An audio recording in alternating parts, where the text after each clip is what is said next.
ለ2026 ይሆናሉ ብላ የተነበየቻቸው ትንቢቶች አንድ ትልቅ መንኮራኩር ወደ ምድር ከባቢ አየር እንደሚገባም ነው ባባ ቫንጋ ያመለከተችው። ቀደም ላይ የተነበየቻቸው ትንቢቶች በአብዛኛዎቹ ተፈጽመዋል። ኩርስክ በውሃ ትሸፈናለች፣ ዓለምም ሁሉ ለእሷ ያለቅሳል የሚል ትንቢት ተንበያ ነበረ። በገዛ ጠባቂዎቻቸው ተረሽነው ነው የተገደሉት። ታሪዋ በጭስና በእሳት ይሸፈናል፣ በጥፋት መካከል ትከበባለች የሚል ትንቢት ነበር። 2026 ዓ.ም ከባድ ጊዜ ሆኖ ያልፋል ብሎ መናገር የሚቻል።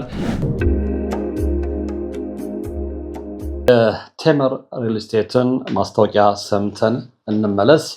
ማስታወቂያችንን አምናችሁ ወደ ቴምር ሪል ስቴት ስትሄዱ ውሉን በደንብ እንድታነቡ፣ የህግ ባለሙያ እንድታማክሩ እና እርግጠኞች እና የተስማማችሁ ስትሆኑ ብቻ ውል እንድትፈጽሙ እናሳስባለን። አፍሪካ ህብረት አቅራቢያ የመኖሪያ አፓርትመንቶች በ30 በመቶ ቅናሽ ቀርበዋል። በ60 ካሬ ላይ ያረፈ ባለ 1 መኝታ በ5.5 ሚሊዮን ብር ታገኛላችሁ። 82 ካሬ ባለ 2 መኝታ በ6.6 ሚሊዮን ብር ይሸጣል። 90 ካሬ ያለው ባለ 2 መኝታ ቤት ዋጋ 7.2 ሚሊዮን ብር ነው። ባለ 3 መኝታ መኖሪያ በ126 ካሬ ላይ ተሰርቶ በ10.1 ሚሊዮን ብር ቀርቧል። ሱቅም ከፈለጋችሁ በ3.9 ሚሊዮን ብር አጠቃላይ ክፍያ የራሳችሁ አድርጉ። ቅድመ ክፍያው 900 ሺህ ብር ነው። ይህ ቅናሽ ለጥቂት ቀናት ብቻ ይቆያል። 0937 17 80 53 ደውሉ። ቴምር ፕሮፐርቲስ። ትንቢቷ መሬት ጠብ አይልም የሚባለው ቡልጋሪያዊቷ ትንቢት ተናጋሪ ባባ ቫንጋ ለ2026 ይሆናሉ ብላ የተነበየቻቸው ትንቢቶች በእጅጉ ዓለም አቀፍ መነጋገሪያዎች ሆነዋል። ለዛሬ የምንመለከተው እሱን ነው። ሰላምታውን አረሳውትም። በሀገር ውስጥና በመላው ዓለም የምትገኙ ወደ ቻናል ተከታታዮች እንደምን አላችሁ? ዛሬም በእግዚአብሔር መልካም ፍቃድ ተገናኝተናል እና እንግዲህ የባባ ቫንጋ የ2026 ትንቢቶች ማጠቃለያ በመግቢያው ላይ እንደነገርኳችሁ ብዙዎችን እያነጋገረ ነው እና ቡልጋሪያዊቷ ግለሰብ ባባ ቫንጋ እንደ አውሮፓውያን አቆጣጠር ለ2026 የተነበየቻቸው ትንቢቶች በዓለም አቀፍ ደረጃ ነው ከፍተኛ ትኩረትን የሳቡት። ምንም እንኳን ትንቢቶቹ በጽሁፍ የሰፈሩ ባይሆኑም ተከታዮቿ ለ2026 የሚከተሉትን ዋና ዋና ትንቢቶች ወይም ክስተቶች ጠቅሰዋል። እንግዲህ እሷ ከተናገረቻቸው ወይም ከተነበየቻቸው ትንቢቶች መካከል አንደኛው የሶስተኛው የዓለም ጦርነት ስጋት ነው። በዓለም ዙሪያ ያሉ ጂኦፖለቲካዊ ውጥረቶች በተለይም ደግሞ በታላላቅ ኃይሎች መካከል ያለው አለመግባባት ወደ ከፍተኛ ጦርነት ሊያመራ እንደሚችል ነው የተናገረችው። ያው አሁን በአሜሪካ በእስራኤል እና በኢራን መካከል በኢራቅ መካከል ያለውን ጦርነት መመልከት ይቻላል። ይህ ጦርነት እንግዲህ ከፍተኛ ጥፋት ሊያስከትል እንደሚችል ነው በትንቢቷ ያመላከተችው። ሁለተኛው ከባዕዳን ወይም ደግሞ አላይንስ ጋር የሚደረግ ግንኙነት ነው። ምናልባትም በ2026 መጨረሻ አካባቢ የሰው ልጆች ከሌላ ዓለም ፍጥረታት ጋር የመጀመሪያውን ግንኙነት እንደሚያደርጉ በትንቢት ተናግራለች። አንድ ትልቅ መንኮራኩር ወደ ምድር ከባቢ አየር እንደሚገባም ነው ባባ ቫንጋ ያመለከተችው። ሶስተኛው ትንቢቷ የሰው ሰራሽ አስተውሎት ኤአይን የተመለከተ ነው። ኤአይ ወይም ደግሞ ሰው ሰራሽ አስተውሎት ከሰው ልጅ ቁጥጥር ውጭ ሊሆን የሚችልበት ደረጃ ላይ እንደሚደርስና በዕለት ከዕለት ህይወት ላይ ከፍተኛ ተጽዕኖ ሊያሳድር እንደሚችል ባባ ቫንጋ ተናግራለች። አራተኛው የተፈጥሮ አደጋዎችን በተመለከተ የተናገረችው ትንቢት ነው። እንግዲህ በምድር ላይ ያሉ 7 ወይም ደግሞ 8% የሚሆኑ የየብስ ክፍሎች በከፍተኛ የመሬት መንቀጥቀጥ፣ እሳተ ገሞራ ፍንዳታና ያልተለመዱ የአየር ንብረት ለውጦች ሊጠቁ እንደሚችሉ ነው የተናገረችው። በአምስተኝነት ደረጃ የጠቀሰችው በትንቢቷ የኢኮኖሚ ቀውስን ነው። እንግዲህ የዓለም የገንዘብ ስርዓት ላይ መናጋት እንደሚፈጠር፣ የዋጋ ግሽበት እንደሚባባስና የኢኮኖሚው የስበት ማዕከል ወደ ኢሲያ በተለይም ደግሞ ወደ ቻይና ሊያዘነብል እንደሚችል ነው የጠቀሰችው ማለት ነው። እንግዲህ የባባ ቫንጋ ትንቢቶች ብዙ ጊዜ በምሳሌያዊ ንግግሮች የተሞሉ በመሆናቸው የተለያዩ ትርጓሜዎች የተጋለጡ እንደሆኑ ይነገራል። አንዳንዶቹ ትንቢቶቿ ሲፈጸሙ፣ ሌሎቹ ደግሞ ሳይሳኩ የቀሩበት ጊዜ መኖሩንም ማስታወስ ይገባል። ይሄ ማለት ግን አብዛኛዎቹ ትንቢቶቹ አልተፈጸሙም ማለት አይደለም። የተፈጸሙ ትንቢቶችን ወደ በኋላ እንመለከታለን። እንግዲህ እስካሁን በወፍ በረር ነው ባጫጭሩ 5ቱን ነጥቦች ያነሳናቸው። ትንሽ ዘርዘር አድርገን ስንመለከታቸው የባባ ቫንጋ ትንቢቶች የሚከተለው ይዞት ይኖራቸዋል። አንደኛው ላይ ጠቀስነው የሶስተኛው የዓለም ጦርነትና የኒውክሌር ስጋት ነው። እንግዲህ ቫንጋ ለ2026 ዓለም ፖለቲካ ሚዛን እንደሚዛባና ታላላቅ ሀያላን ሀገራት ወደማይቀረው ግጭት እንደሚገቡ ተናግራለች። ይህ ጦርነት እንግዲህ በቴክኖሎጂ የታገዘ እና ምናልባትም የኒውክሌር ወይም ደግሞ የባዮሎጂካል መሳሪያዎችን አጠቃቀም ሊያካትት እንደሚችል ነው የተነበየችው። ትንቢቱ እንደሚለው ከሆነ የግጭት በአውሮፓና በሰሜን ንፍቀ ክበብ ላይ ከፍተኛ የህዝብ ቁጥርን ያመናምናል ነው የተባለው። በጂኦፖለቲካዊ ምርምሮች ውስጥ ይህ ነጥብ ጉልህ ድርሻ እንደሚኖረውና ከዓለም ውጥረት ጋር እንደተያያዘም ተጠቁመዋል። ሁለተኛው ከባዕዳን ጋር የሚደረገው የመጀመሪያው ግንኙነት ነው። እንግዲህ ይህ ትንቢት ምናልባትም እጅግ አስገራሚው ሊሆን እንደሚችል ነው የተጠቆመው። በ2026 መጨረሻ በተለይም ደግሞ ኖቨምበር ወር ላይ የሰው ልጅ ከሌላ ዓለም ፍጥረታት ጋር ግንኙነት እንደሚጀምር ነው የገለጸችው ባባ ቫንጋ። አንድ ግዙፍ የጠፈር መንኮራኩር ወደ ምድር አካባቢ አየር እንደሚመጣ እና ይህም በሰው ልጅ ታሪክ ውስጥ አዲስ ምዕራፍ እንደሚከፍትም ተናግራለች፣ ጠቁማለች። ይህ ግንኙነት ሰላማዊ ይሁን ወይም ደግሞ የግጭት መነሻ በግልጽ ባይቀመጥም የሰው ልጅ ስለ አጽናፈ ዓለም ዩኒቨርስ ማለት ነው ያለው ግንዛቤ ሙሉ በሙሉ እንደሚቀይረው ነው የተጠቀሰው። ሶስተኛው የሰው ሰራሽ አስተውሎት እና የቴክኖሎጂ አምባገነንነት ነው። እንግዲህ ባባ ቫንጋ ብረት መናገርና ማሰብ ይጀምራል በሚል ምሳሌያዊ ሁኔታ የገለጸችው ነጥብ ብዙዎችን አስገርሟል። አሁን ካለው የኤአይ እድገት ጋር የተያያዘ ነው። በ2026 የሰው ሰራሽ አስተውሎት ከሰው ልጅ ቁጥጥር ውጭ ሊሆን የሚችልበት ደረጃ ላይ እንደሚደርስ ነው የተናገረችው። ሮቦቶችና የማሽን ስልተ ቀመሮች ወይም ደግሞ አልጎሪዝምስ የሰውን ልጅ የስራ መስክ ብቻ ሳይሆን የውሳኔ አሰጣጥ ሂደቱንም ሊቆጣጠሩት እንደሚችሉ በትንቢቷ አስጠንቅቃለች። ይህም በሰው ልጅና በማሽን መካከል ያለውን ልዩነት ያደበዘዘዋል ነው ያለችው። በነገራችን ላይ ይሄንን በተመለከተ ከዚህ በፊትም እውቁ የሴራ ትንተና ባለሙያው ዴቪድ አይክ ከ2030 በኋላ በተለይ የሰው ልጆች ከማሽን ጋር ሊጋቡ እንደሚችሉም ጠቁሞ ነበረ። እሱንም መርሳት አያስፈልግም። በአራተኛ ደረጃ በትንቢቷ ያነሳቸው እንግዲህ ምንድነው አስከፊ የተፈጥሮ አደጋዎችና የምድርን ምህዋር ለውጥን ነው። ምድር በ2026 ከፍተኛ የተፈጥሮ መናጋት እንደሚያጋጥማት ነው በትንቢቷ ያስቀመጠችው። እንግዲህ የምድር ምህዋር ወይም ደግሞ ኦርቢት ላይ መጠነኛ ለውጥ ሊኖር እንደሚችል የጠቆመችው ባባ ቫንጋ እንዲህ ያለው ለውጥ ደግሞ በዓለም ዙሪያ ከፍተኛ የመሬት መንቀጥቀጥ፣ እሳተ ገሞራና የባህር ከፍታ መጨመርን ሊያስከትል እንደሚችልም አስጠንቅቃለች። አህጉራትን የሚያናውጥ የጎርፍ መጥለቅለቅና የአየር ንብረት መዛባት በሰው ልጆች ስነልቦናና በግብርናው ዘርፍ ላይ ከፍተኛ ቀውስ ሊፈጥር እንደሚችልም ነው የተነበየችው። በአምስተኝነት ደረጃ ያነሳችው ሀሳብ ምንድነው? በትንቢቷ ወይም ደግሞ የተነበየችው የዓለም ኢኮኖሚ ሽግግርን የተመለከተ ትንቢት ነው። ያም ከምዕራብ ወደ ምስራቅ ይሆናል ነው ያለችው። እንግዲህ በእሷ ትንበያ አማካይነት የዓለም ኢኮኖሚ እና የኃይል ማዕከል በከፍተኛ ሁኔታ እንደሚለወጥ ተገልጿል።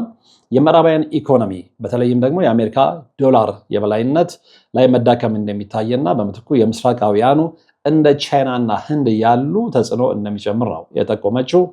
ይህ ለውጥ እንግዲህ አዲስ የገንዘብ ስርዓት እንዲፈጠር ምናልባትም ዲጂታል የገንዘብ ምንዛሬዎችና የድሮ ስርዓት እንዲፈርስ መንገድ ሊከፍት እንደሚችልም ነው ያስጠነቀቀችው። እንግዲህ የሶስተኛ ዓለም ጦርነት እና የኒውክሌር ስጋትን ዘ ሻዶው ኦፍ ግሬት ኮንፍሊክት የሚሉትን በድጋሚ ሰፋ አድርገን ስንመለከተው ብዙዎችን ያሳሰበው ምንድነው? ለ2026 ታላላቅ ሀያላን ሀገራት ወደማይቀረው ግጭት ውስጥ እንደሚገቡ ጠቁማለች እና ማን ከማን ጎን ይሰለፋል የሚለውን ብዙዎች ግምት እየሰጡበት ነው። ይሄ ደግሞ የመጽሐፍ ቅዱስም ትንቢት ስለሆነ ወደ አርማጌዲዮን ጦርነት እያመራን ነው የሚል ስጋት በብዙዎች ዘንድ ተፈጥሯል ማለት ነው። ሁለተኛው ያው ከባዕዳን ጋር የሚደረገው ግንኙነት ነው።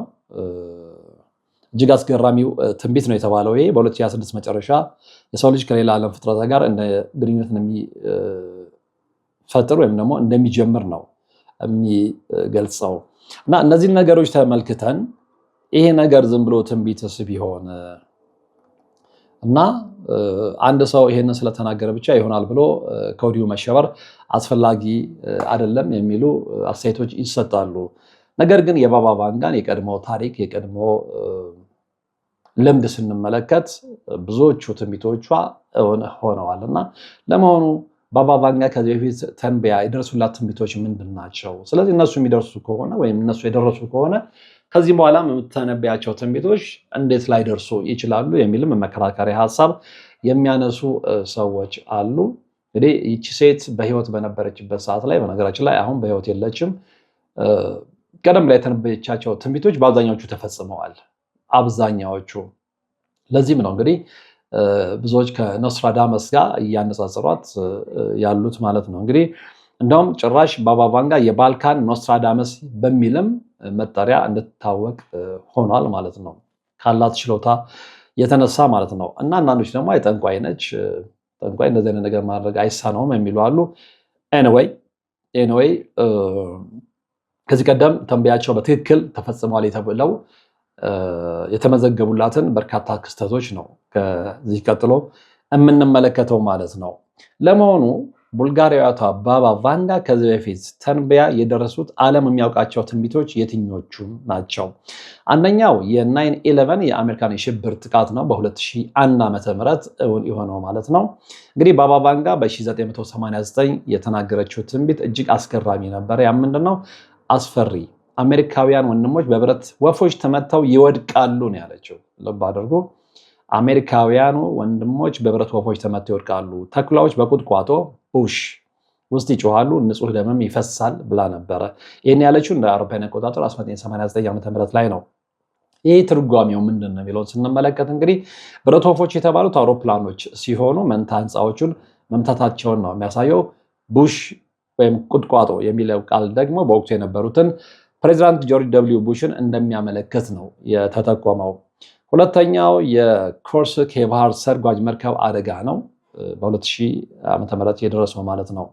እንደ አውሮፓውያን አቆጣጠር እንግዲህ በ1980 ዓ.ም ባባ ቫንጋ በክፍለ ዘመኑ መለወጫ ላይ በነሐሴ 1999 ወይም ደግሞ 2000 ዓ.ም ላይ ኩርስክ በውሃ ትሸፈናለች፣ ዓለምም ሁሉ ለእሷ ያለቅሳል የሚል ትንቢት ተንበያ ነበረ እና በወቅቱ ሰዎች ኩርስክ የተባለችው የሩሲያ ከተማ የምትሰምጥ ነበረ የመሰላቸው። ነገር ግን እንደ አውሮፓውያን አቆጣጠር በነሐሴ 2000 ዓ.ም ኩርስክ የተባለችው የኒውክሌር ሰርጓጅ መርከብ በባህር ውስጥ በመስመጧ ትንቢቱ በትክክል እንደተፈጸመ ብዙዎች መስክረውላታል ማለት ነው። ሶስተኛው የተነበየችው ባባ ቫንጋ ምንድነው? የሶቪየት ህብረት መፈራረስ ነው። እንግዲህ የሶቪየት ህብረት እንደምትፈራረስና መሪው ሚካኤል ጎርባቾቭ ስልጣን እንደሚለቁ ቀድማ ተናግራ ነበረ ቫንጋ። ይህ ትንቢት በወቅቱ ለነበሩት የኮሚኒስት መሪዎች ትልቅ ድንጋጤ ፈጥሮ እንደነበረ የሚታወስ ነው። አራተኛው የባራክ ኦባማ ፕሬዚዳንትን መሆንም አስቀድማ ተንበያ ነበረ። 44ኛው የአሜሪካን ፕሬዚዳንት ጥቁር አሜሪካ ይሆናል የሚል ትንቢት ነበረ የተናገረችው ባባ ቫንጋ። ባራክ ኦባማ እንግዲህ 44ኛው ፕሬዚዳንት መሆናቸው ይህን ትንቢት እውን አድርጎታል ማለት ነው። በነገራችን ላይ ከሳቸው በኋላ አሜሪካ ትፈርሳለች የሚል ትንቢት ተናግራ ነበር። አክቹዋሊ ይሄ አልሆነም። ቀደም መግቢያችን ላይ እንዳልነው አብዛኛዎቹ ትንቢቶቿ ይፈጸሙላት እንጂ ግን ተናግራ ያልተፈጸሙ ትንቢቶችም አሉ ብለን ነበር። እሱን ማስታወስም ያስፈልጋል። በአምስተኝነት ደረጃ እንግዲህ የተነበየችውና የደረሰላት ምንድነው? የ2004 ዓ.ም የሱናሚ አደጋ በተመለከተ ነው። አንድ ትልቅ ማዕበል የባህር ዳርቻዎችን ይሸፍናል፣ ሰዎችና ከተሞች በውሃ ውስጥ ይጠፋሉ የሚል ትንቢት ተናግራ ነበረ። እንደ አውሮፓውያን አቆጣጠር በ2004 በህንድ ውቅያኖስ የተከሰተው አስከፊ ሱናሚ ከዚህ ንግግሯ ጋር የተያያዘ ነው። ስድስተኛው የኢንዲራ ጋንዲ ግድያ ነው። በ1984 ዓ.ም የሆነው ማለት ነው እንደ አውሮፓውያን አቆጣጠር። የህንድ ጠቅላይ ሚኒስትር የነበሩት ኢንዲራ ጋንዲ እንደሚገደሉ ቀድማ ተናግራ ነበረ ባባ ቫንጋ። ልብሷ ሳሪዋ በጭስና በሳት ይሸፈናል ስትል ነበረ ሁኔታውን የገለጸችው። እንግዲህ በወቅቱ በለበሱት የሳሪ ልብስ ላይ በደረሰው ጥቃት መፈጸሙ ይነገራል ማለት ነው።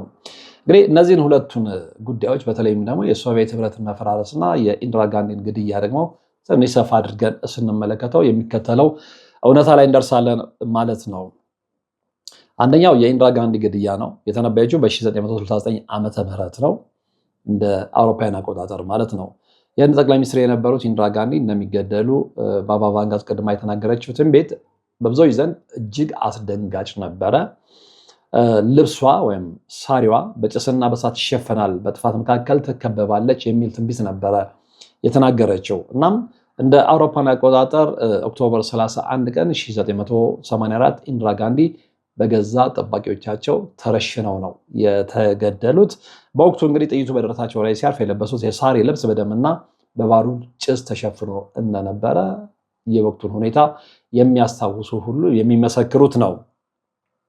ትንቢቱን ከተናገረች ከ15 ዓመታት በኋላ በትክክል መፈጸሙ የባባ ቫንጋን ዝና በዓለም ዙሪያ እንዲናኝ አድርጎታል። አስገራሚው ነጥብም ይሄ ነው። ሁለተኛው የሶቪየት ህብረት መፈራረስ ነው። የተነበየችው እንደ አውሮፓውያን አቆጣጠር በ1979 ዓ.ም ነው። እንግዲህ ባባ ቫንጋ በወቅቱ እጅግ ሀያል የነበረችው የሶቪየት ህብረት እንደምትፈራረስ የተነገረችው ትንቢት በኮሚኒስት መሪዎች ዘንድ ትልቅ ስጋትን ፈጥሮ ነበር እና ታላቁ የሶቪየት ግዛት ይፈርሳል፣ ሪፐብሊኮቹም ይለያያሉ፣ ዓለምም በአዲስ መሪዎች ትሞላለች ነበር ያለችው ባባ ቫንጋ። እንደ አውሮፓውያን አቆጣጠር በ1991 ዓ.ም ትንቢቱ ከተነገረ ከ12 ዓመታት በኋላ ማለት ነው የሶቪየት ህብረት በይፋ ፈራርሳለች። እንደ ዩክሬን፣ ቤላሩስ እና ካዛኪስታን ያሉ አገራትም ነፃነታቸውን አውጀዋል። እዚህ ላይ የጎርባቾቭን ሚና መመልከት ግድ ይላል። እንግዲህ ባባ ቫንጋ ሚካኤል ጎርባቾቭ ወደ ስልጣን እንደሚመጡና በሳቸው ዘመን ለውጡ እንደሚመጣም ጠቁማ ነበረ። የጎርባቾቭ ፕሬስትሮይካ እና ግላስኖስት ፖሊሲዎች ለህብረቱ መፈራረስ ዋና ምክንያት መሆናቸው ይታወቃል። እና እነዚህ ነጥቦች እንግዲህ በደንብ ዓለም በስፋት የሚመለከታቸው ናቸው። ስለዚህ እነዚህን ሁሉ ነገሮች ተናግራ የተፈጸመላት ትንቢተ ተናጋሪ ለ2026 ዓመተ ምህረት የተነበየችው ትንቢት የማይፈጸምበት ምንም ምክንያት ምንም አይነት ሁኔታ የለም የሚሉ አስተያየቶች በስፋት እየተሰነዘሩ ነው። ስለዚህ እሷ እንደምትለው ትንቢቱ የሚፈጸም ከሆነ እንግዲህ 2026 ዓ.ም ከባድ ጊዜ ሆኖ ያልፋል ብሎ መናገር የሚቻል ይመስለኛል። እንግዲህ ለዛሬ በመረጃ ሰዓታችን ወደ እናንተ ማድረስ የፈለግኩት ይህንን ወቅታዊ መረጃ ነበረ። በቀጣይ በሌላ መርሃ ግብር ነው የምንገናኘው። እስከዛው ግን በያላችሁበት ሰላም።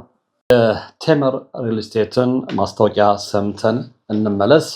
ማስታወቂያችንን አምናችሁ ወደ ቴምር ሪል ስቴት ስትሄዱ ውሉን በደንብ እንድታነቡ፣ የህግ ባለሙያ እንድታማክሩ እና እርግጠኞችና የተስማማችሁ ስትሆኑ ብቻ ውል እንድትፈጽሙ እናሳስባለን።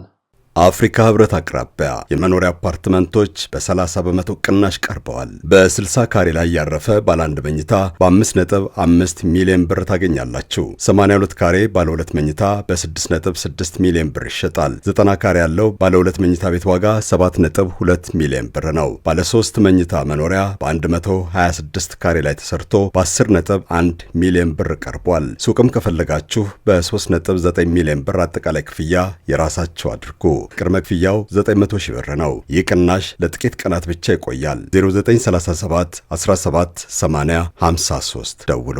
ቴምር ፕሮፐርቲስ